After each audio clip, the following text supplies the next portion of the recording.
All right, this is a Worship the King.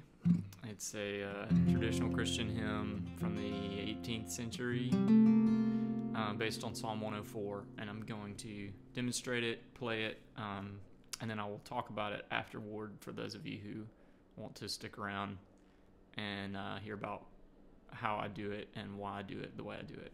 Thanks.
So I'm doing this in the key of F major.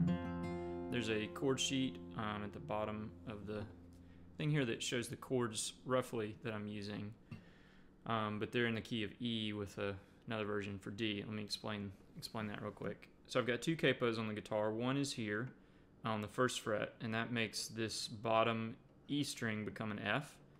And then up here I have turned another capo upside down and put it on the third fret, leaving this F string open and allowing me to play in the key of D here and have a low F at the bottom, which is kind of what makes the tag between verses work, because I'm able to let that note ring out while I hammer on and hammer off this kind of walk down bass line here.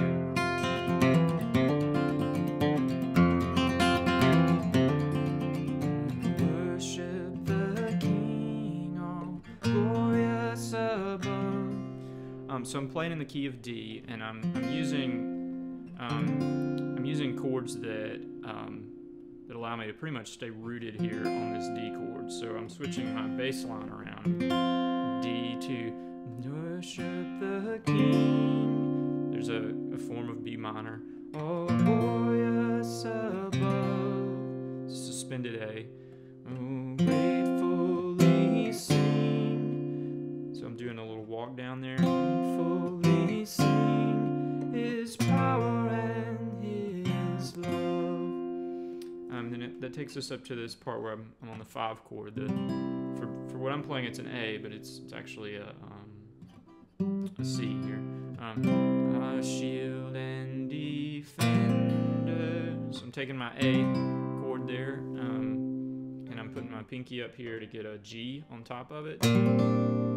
Shield and defender, the ancient of days. I'm going to the 7 chord there. Pavilioned in splendor and girded with praise. So those are the chords. That's what's happening with my left hand. With my right hand, I'm using a pick, and I'm trying to play the notes, the strings, somewhat individually, so that it's not all just one big bang bang sound. And you'll hear that while I'm playing the notes.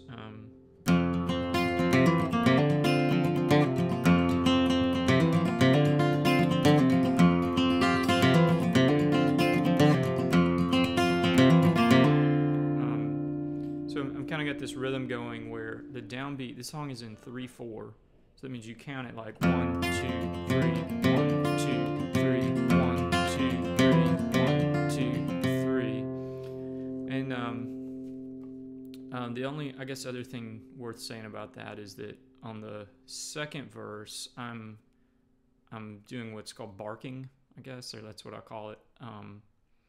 And I'm doing that on the second beat of each measure. So that's where I go, oh, tell of his might. This is the bark. When you kind of, it's essentially, if you don't have a drummer playing with you, this is like your snare drum that lets people know where the rhythm is moving.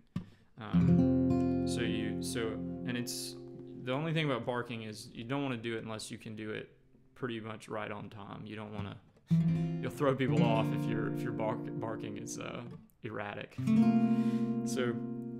But I'll show that again. So, oh, tell of his might, oh, sing of his grace, whose robe is the light. 2, 3, 1, 2, 3, 1, 2, 3, 1, 2, 3, 1, 2, 3, 1, 2, 3, 1.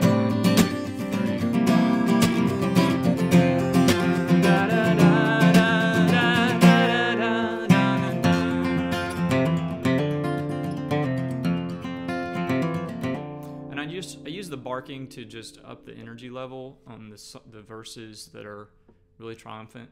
And then obviously on the last verse when it's talking about frail children of dust and feeble as frail. We're talking about frailty there, so it kind of makes sense to me to bring the music dynamically down a little bit. So I come back down to frail children of dust and feeble as frail. In thee do we trust, nor find thee to fail.